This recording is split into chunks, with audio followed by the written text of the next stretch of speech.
Olá, meus irmãos, Deus abençoe a todos.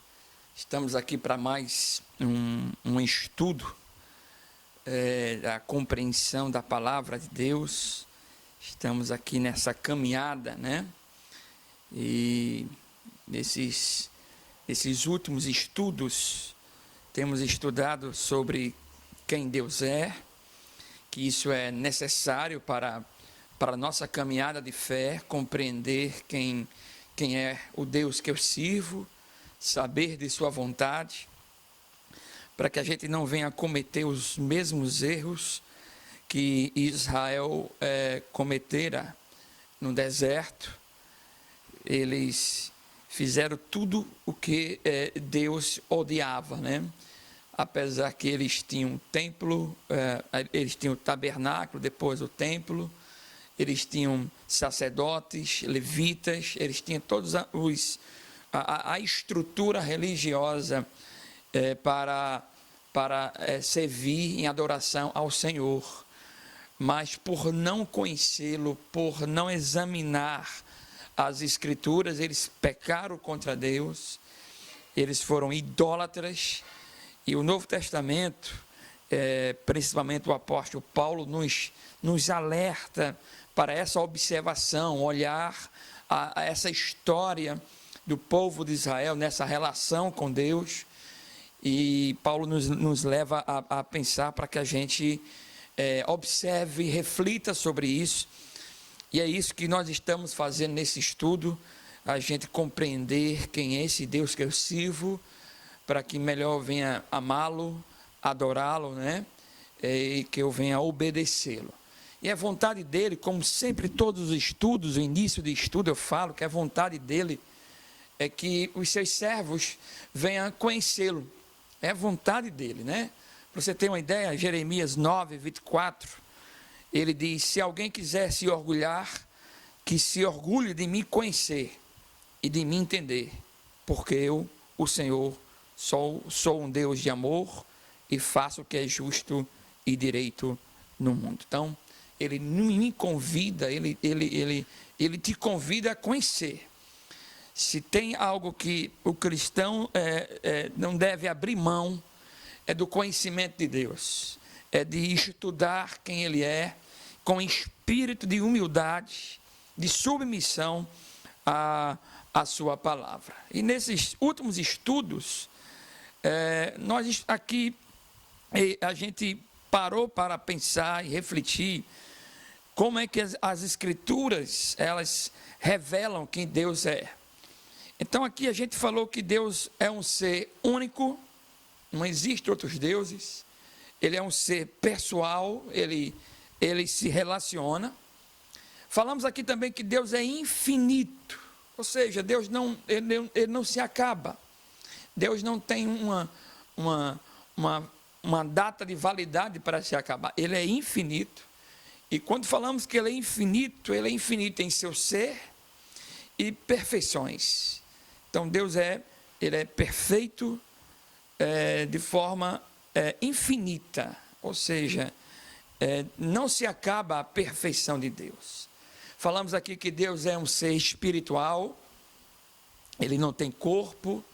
Ele não está preso ao tempo, ele não está preso aos limites humanos, é um ser espiritual. Nós falamos aqui que Deus ele é eterno, ele não tem começo, ele não tem fim, ele já era. Falamos aqui que Deus ele é onipresente, ele está em todas as partes. Até falamos aqui que isso é muito edificante para nós, porque Deus não precisa de deixar um lugar para ir a outro lugar, ele está em todas as partes. Falamos que Deus é transcendente, e quando falamos que Deus ele é transcendente, a gente pensou que ele está acima da nossa compreensão.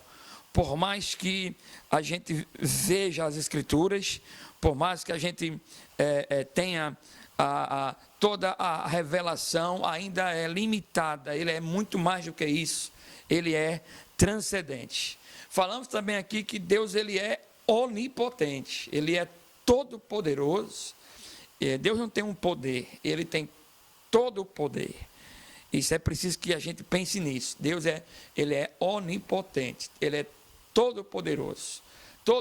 Todas as coisas, todos os domínios que estão abaixo dele, ele toma todo o controle. Não há nada fora do controle de Deus. Não há um poder na terra, seja ela poder das trevas, satânica, humano, nada pode confrontar o Todo-Poderoso. Todo-Poderoso, ele é e ele controla todas as coisas. Falamos também que Deus ele é onisciente. Ele é sabedor de todas as coisas. Ninguém pode esconder.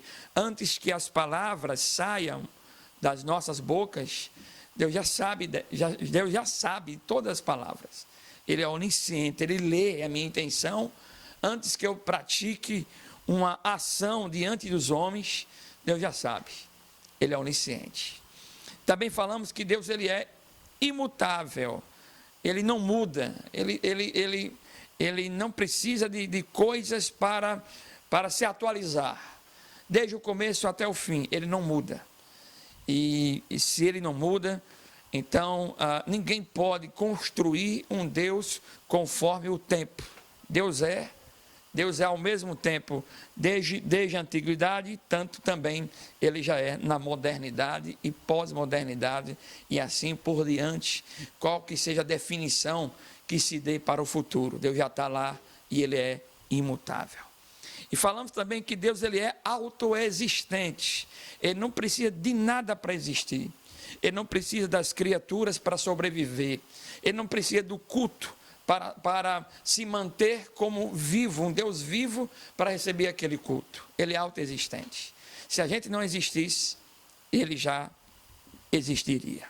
Falamos também que Deus é independente. Ele é independente das criaturas. Ele não depende da criatura para operar. Ele não depende do homem ou da mulher para ele agir a sua salvação. Ele é independente. Ele age como quer. Ele faz como quer. Como diz a palavra, agindo Deus, quem impedirá? Então, os feitos do Senhor é independente do raciocínio humano, da força humana. Ele é independente. Ele faz como ele quer. Falamos também aqui que Deus ele é amor.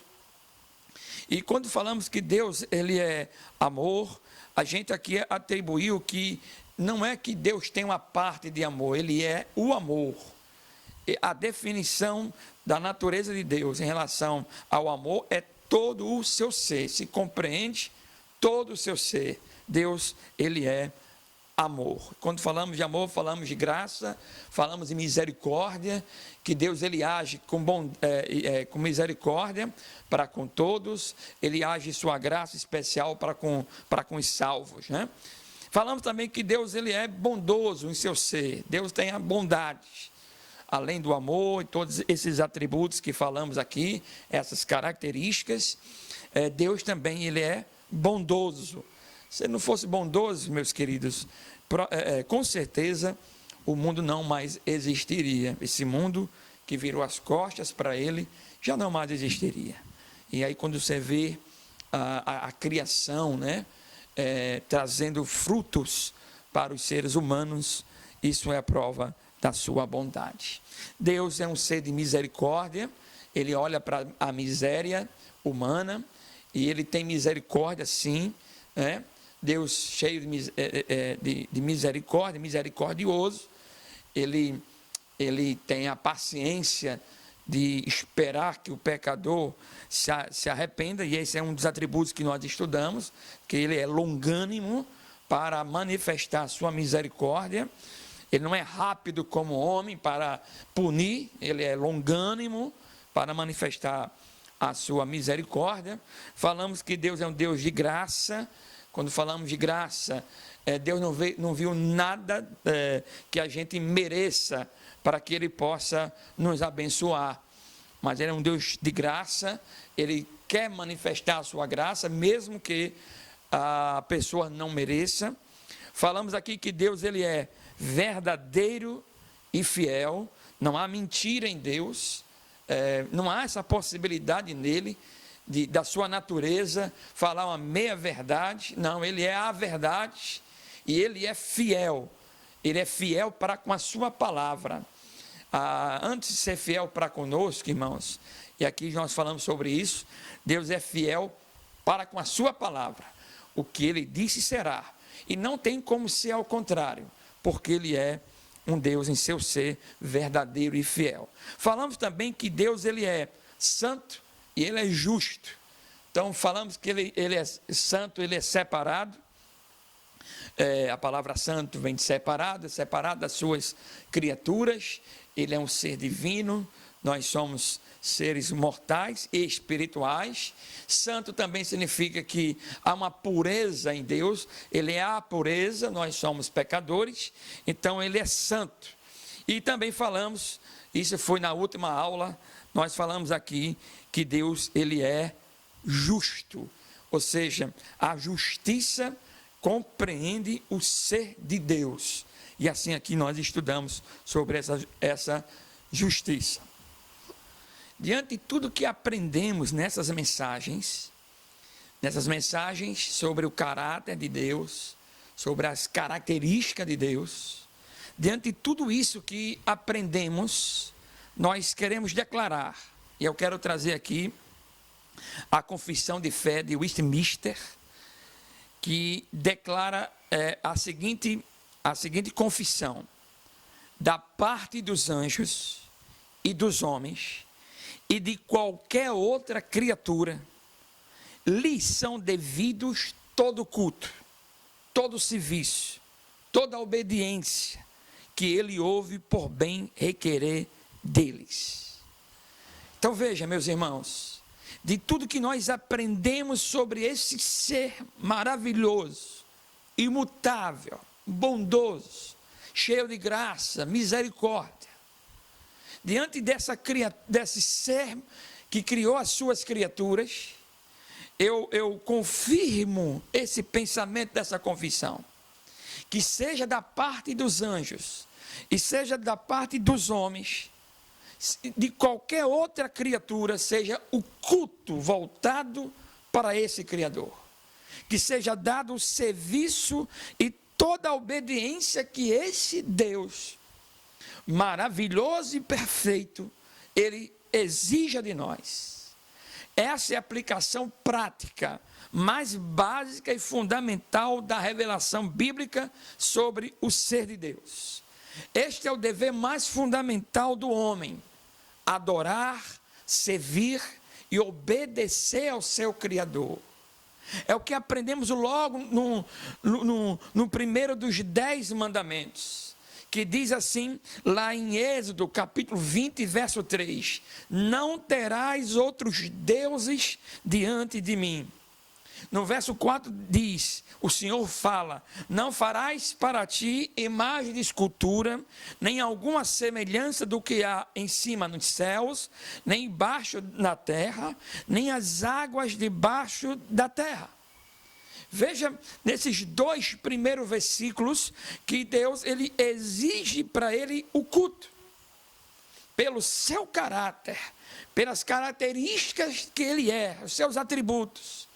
E ele exige o culto para ele. E aí ele continua no verso 5, não te encurvarás às estátuas, a elas nem as servirás, porque eu, o Senhor teu Deus, sou Deus zeloso, que visito a iniquidade dos pais nos filhos, até a geração e 4ª geração daqueles que me odeiam. Então, observe que esse verso 5, então, quando Deus se apresenta nas Escrituras, como ser único, como Deus único, perfeito, cheio de graça, bondade, infinito, transcendente, dá em Deus ira, o seu ódio, quando as criaturas, em vez de tributar o seu culto, honrar esse Deus perfeito, e se curva às imagens de esculturas, produzindo seus próprios deuses. Dá em Deus ira. E ele continua no verso 6 do capítulo 20 de Êxodo: e faço misericórdia a milhares dos que me amam e aos que guardam os meus mandamentos. Então, meus irmãos, diante desses mandamentos, que o Senhor nos convida para adorá-lo, que o Senhor exige de nós o nosso culto, o nosso tributo a Ele, a nossa homenagem a Ele. Eu quero pensar com os irmãos o que significa adorar. O que significa prestar o culto a esse Criador. O que é que Deus requer de nós nesses primeiros mandamentos que nós lemos? Qual é a concepção bíblica da adoração a Deus? O que é que a Bíblia nos ajude, que possa nos ajudar em relação à adoração a Deus? Deus me chama para o culto, mas como é que a Bíblia pode me ensinar a prestar esse culto? É mais ou menos como uma pessoa que está grato por uma ação de um amigo e você quer retribuir esse favor que você recebeu.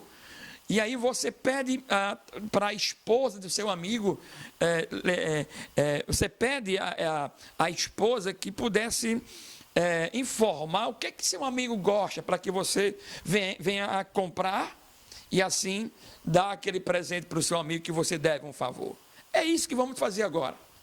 Se eu sou grato a esse Deus perfeito, a esse Deus amoroso, esse Deus justo, esse Deus que é imutável, se Ele usou de misericórdia com a minha vida, me colocou nesse mundo, pela sua bondade, eu quero adorar. Mas como é que eu posso adorá-lo? O caminho é a Escritura. Quando um crente, quando um servo de Deus, um discípulo de Cristo, ele quer amar mais ainda a Deus, o caminho é a Bíblia. São as Escrituras. Eu quero saber quem Ele é, porque eu quero amá-lo mais ainda.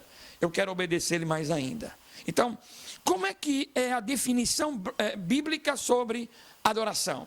Então, a primeira definição adoração é exaltar, magnificar, tributar glória como reconhecimento dos seus atributos. É admitir publicamente que Ele é o único Deus com quem nada nem ninguém pode ser comparado. Então, adorar a Deus é enaltecer, é magnificar, tributar a glória, de falar para Ele: Senhor, eu estou tributando, porque isso aqui, a minha vida, as minhas coisas, eu quero tributar, eu quero declarar que é o Senhor que recebe essa alegria e esse elogio. Sabe por quê, irmãos? Porque Deus é o único Rei e soberano Senhor do universo. Reconhecer e declarar a excelência do seu ser e do caráter de Deus é adorá-lo. Então, o culto bíblico passa por esse caminho de tributar, de honrar, de se render à sua santa soberania. Uma segunda definição em relação a o que é adoração bíblica é trazer oferendas. Veja, uma das palavras para o culto é servir. Servir ao Senhor é sinônimo de adorar ao Senhor. Veja o que diz Deuteronômio, capítulo 10, verso 12. Agora, pois, ó Israel, que é que o Senhor teu Deus pede a ti, senão que temas o Senhor teu Deus, que andeis em todos os seus caminhos, e o ames, e sirvas ao Senhor teu Deus com todo o teu coração e com toda a tua alma. Veja, a prestação de culto é essa definição de servir. Ele diz: olha, que vocês me sirvam. E não é servir só de lábios. Eu quero que você me sirva de todo o seu coração e com toda a sua alma. E aqui tem uma coisa interessante, que quando ele fala coração e alma, a gente tem uma compreensão de coração e alma, é algo que está dentro, algo que a gente não vê, né? O que está fora são meus lábios, as minhas mãos para bater palmas, a minha boca para louvá-lo, né? Isso aqui, meus pés para andar. Isso todo mundo vê. Mas o que Deus diz assim: eu quero que você me sirva, não somente com os seus lábios, não somente com as suas mãos, com os seus pés. Primeiro tem que vir do coração. Por quê? Porque Ele é o único ser que enxerga o coração. Então, talvez para os homens que não vê, não faz leitura do coração, sirva uma aparência de serviço, mas para Deus não, porque Deus olha o coração. Por isso que Ele diz: me sirva, me adore com o seu coração e com a sua alma, porque Ele vê todas as coisas. Uma terceira definição sobre adoração bíblica. Adoração é entrar nos seus átrios. O que significa entrar nos átrios? Fazia parte do templo dos hebreus, os átrios. Para nós, é estar na adoração, admirando a beleza da sua santidade. Então, átrios fazia parte do tabernáculo, um lugar de intensa adoração, algo que era contínuo, que nunca parava, que eles serviam, ali estavam os levitas, que deixavam a chama acesa. Então era uma adoração contínua. Então a forma bíblica de culto é uma adoração, uma adoração que entre nos seus átrios, ou seja, para nós é estar nessa admiração da beleza de sua santidade. Em outras palavras, é tremer diante do santo, do perfeito, do justo e do fiel. Não para... isso não serve a algo que seja de aparência. Não, é algo que eu reconheço a sua soberania. Então, eu fico nos seus átrios, eu tenho o ânimo, eu tenho a alegria de contemplar a sua santidade, de invocar o seu nome, orar, né? Engrandecer quem Ele é contemplar, é adoração bíblica.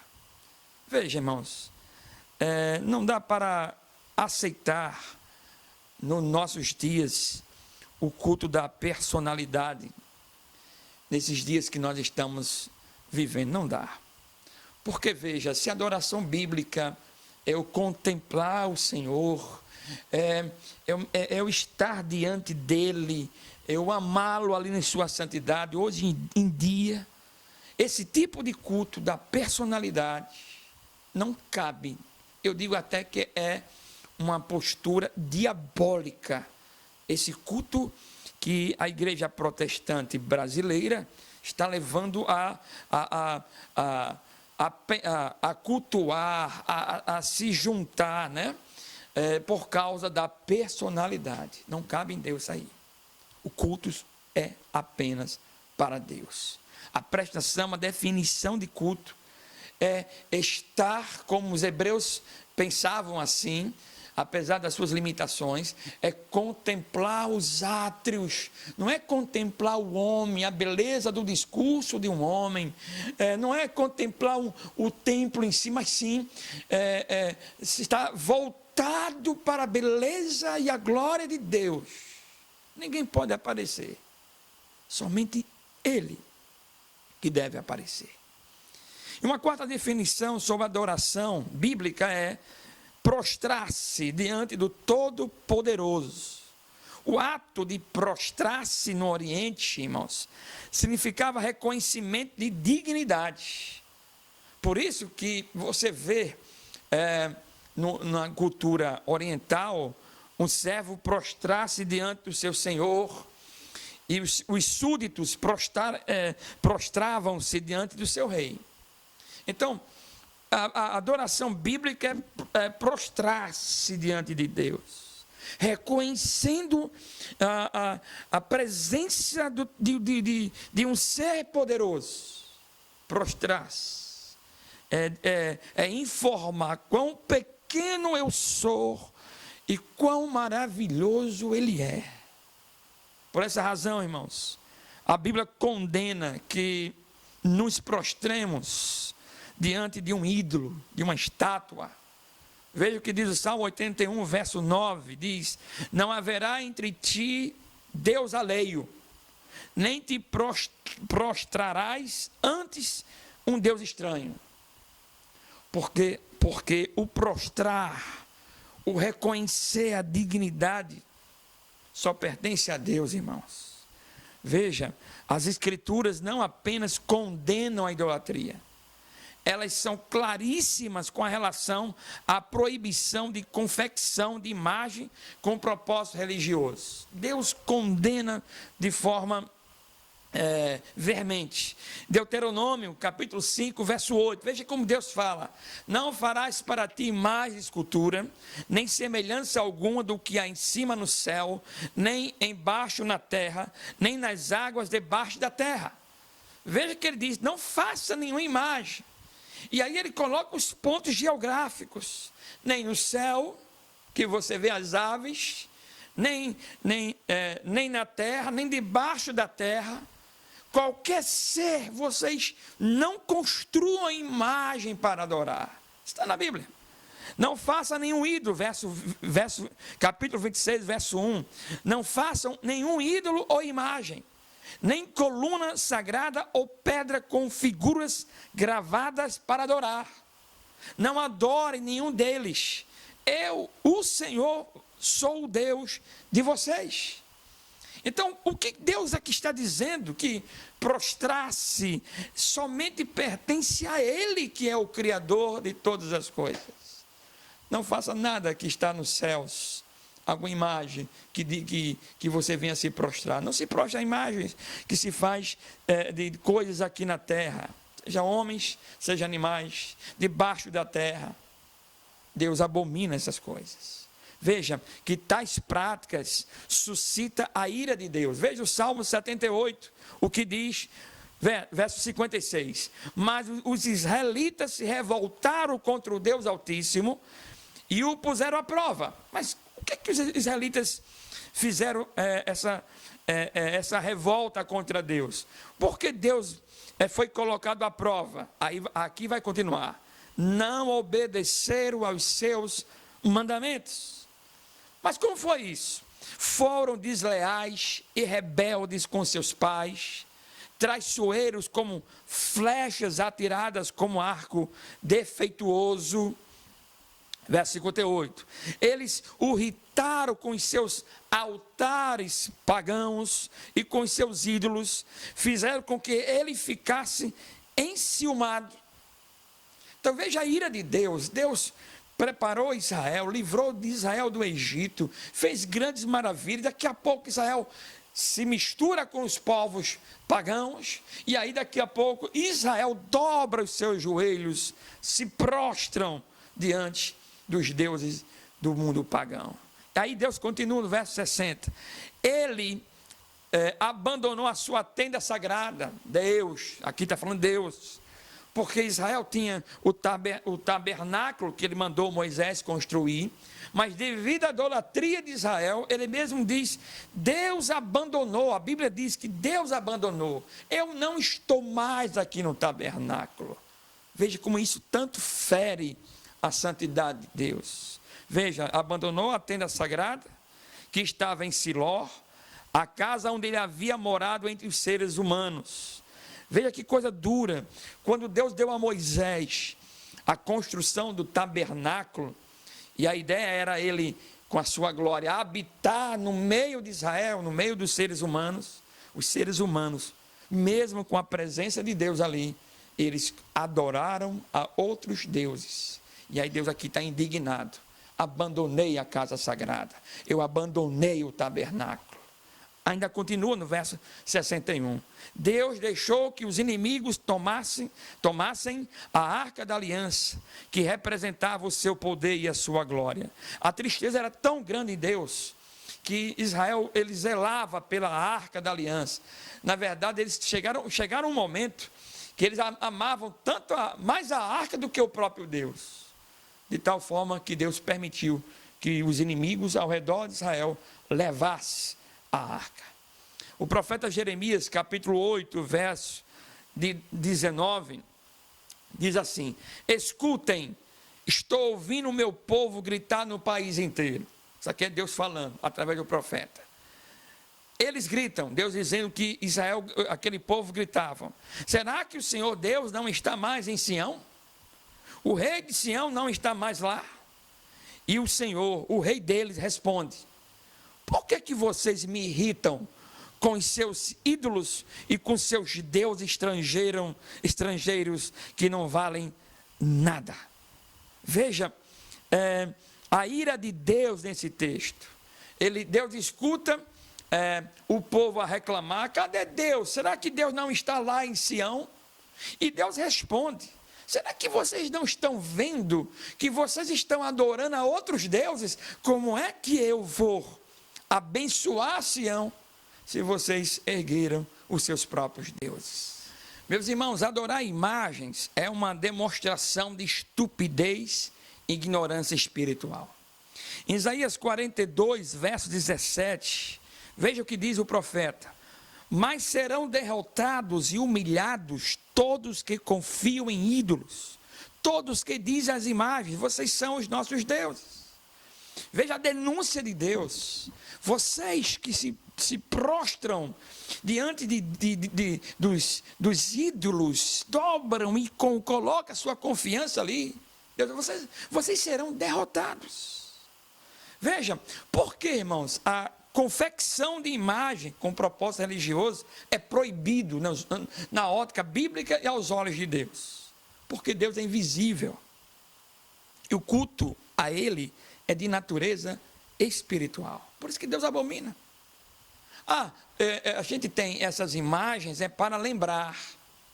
Só que daí a intenção, ela transcende o lembrar a história daquela imagem. Transcende, porque daqui a pouco as pessoas estão colocando a sua confiança naquelas imagens. E o culto a Deus é de natureza espiritual. Deus não cabe numa matéria para que a gente possa olhar e adorá-lo. Deus é muito mais do que isso. Veja, meus irmãos, o emprego de qualquer representação visível do Deus invisível é uma corrupção da revelação bíblica. Devemos rejeitar toda espécie de culto a ídolos, de idolatria, incluindo o culto a anjos e o culto de si mesmo. Veja que quando se fala de idolatria, apesar que está ligado a ídolos, mas também Deus abomina qualquer culto que seja. Culto dado aos anjos e culto dado a si mesmo. Quando a pessoa, ela assume o lugar de importância que é dado a Deus. Eu sempre digo, quando eu estou na igreja, veja, imagine que você vá para uma festa de aniversário, como é cultura nossa, tem um momento que tudo para bater parabéns. Então uma pessoa vai receber uma homenagem. Então todo mundo para e olha para aquela pessoa, começa a cantar parabéns, e aí as felicitações são dadas a uma pessoa, não é assim? Agora imagine você ir para uma festa, e naquela festa está lá o aniversariante, e aí na hora de bater parabéns você aparece e diz: por favor, cante para mim. Veja que você está fora do contexto da festa, você está sendo insensível, porque aquela festa não é sua, é do aniversariante. Quando eu coloco o culto para mim, o culto é meu. Quando eu participo e recebo a glória de um culto, eu apareço mais do que Deus, eu estou sendo inconveniente, e Deus está irado com isso, porque o culto é dele. Devemos guardar o nosso coração contra atitudes consideradas idólatras nas Escrituras. Veja, A cobiça, que é o dinheiro, né? A soberba da vida, é idolatria. Veja o que diz Colossenses, capítulo 3, verso 5. Veja o que diz aqui o apóstolo Paulo. Portanto, matem os desejos deste mundo que agem em vocês, isto é, a imoralidade sexual, a indecência, as paixões más, os maus desejos e a cobiça, porque a cobiça é um tipo de idolatria. Então, idolatria não é apenas construir uma imagem e se prostrar. Idolatria é quando você tira Deus da sua posição de honra, e aí a gente coloca a nossa imoralidade sexual, o sexo acima de Deus, nós colocamos a indecência no lugar de Deus, e aí os seres humanos amam mais a indecência, as paixões, os maus desejos, e Paulo vai dizer que isso é um tipo de idolatria. Ou seja, a mulher é minha razão de viver, o sistema que eu vivo, eu não sei viver sem esse sistema financeiro, eu não sei sem viver com a minha riqueza. Isso é um tipo de idolatria que se chama a cobiça. Eu quero terminar essa série sobre conhecer a Deus, citando o pastor e escritor Paulo Anglada. Ele diz o seguinte: que a compreensão das excelências do caráter de Deus suscite em nós adoração verdadeira, dedicação ao seu serviço e obediência sincera. Isso é o meu desejo. Daquilo que nós aprendemos aqui sobre o caráter de Deus, que as excelências do ser de Deus, das suas características, nos levam a uma adoração verdadeira, nos levam a uma dedicação verdadeira, que nos leve para uma obediência sincera, servir a um Deus imutável, perfeito, maravilhoso, cheio de graça e bondade. Então que isso me impulsione a prestar o meu culto, o meu louvor, de evitar de eu ir para o culto. Eu vou para o culto porque eu quero que a minha vida seja feliz, eu quero que as palavras do pregador venham falar para mim, para me sentir feliz. Não, irmãos, vamos para o culto para se prostrar diante dele, honrar a sua pessoa. E eu estou falando de culto coletivo, o culto pessoal, seu culto pessoal. Ame a Deus sobre todas as coisas, irmãos. Ame a Deus sobre as relações, sejam relações familiares, sejam relações comerciais, seja o que for. Ame a Deus sobre todas as coisas. O Senhor Jesus deixou um recado para os seus discípulos. Olhe, o Senhor falou: buscai primeiro o reino de Deus e as demais coisas. Essas demais coisas, o texto diz: não se preocupe com o que vestir, o que comer, porque é isso que o ser humano ele corre atrás, né? Ele luta por isso, é comida e vestir, né? E aí ele diz: não se preocupe com isso, busque primeiro o reino de Deus. Não é que Deus você vai ficar em casa adorando o seu santo nome, e ele vai mandar para você comida. Não é isso que ele está querendo falar. Ele está querendo dizer o seguinte: você vai caminhar nesse mundo buscando e lutando pela sua sobrevivência, mas se você me buscar, eu ser prioridade na sua vida, eu vou te abençoar, eu vou andar com você, assim como Deus andou com Noé, naquela geração corrupta, e Deus achou graça em Noé. É assim também a nossa caminhada com esse Deus, que nós aprendemos aqui os seus atributos. Que essas palavras, essa e as outras que a gente aqui caminhou, venha nos levar com obediência, contrição a um Deus amoroso e todo-poderoso. Que o Senhor nos abençoe hoje e sempre. Amém.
nunca foi sobre nós, nem sobre o que podemos fazer.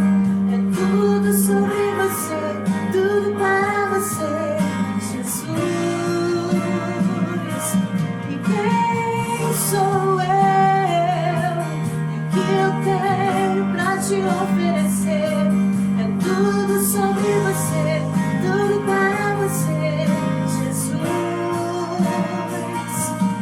Quem sou eu? E o que eu tenho pra te oferecer? É tudo sobre você, tudo para você, Jesus. Eu descobri que sem ti eu nada posso fazer. É tudo sobre você, tudo para você, Jesus. Eu descobri que sem ti eu nada posso fazer. É tudo sobre você, tudo para você, Jesus. Tu és santo, santo, santo, santo, santo. É tudo sobre você, tudo para você, Jesus. Tu és santo, santo, santo, santo, santo, santo. É tudo sobre você, tudo para você, Jesus. Tu és santo, santo, santo, santo, santo, santo. É tudo sobre você, tudo para você, Jesus. Tu és santo, santo, santo, santo, santo, santo. É tudo sobre você, tudo para você, Jesus.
Nunca foi sobre nós.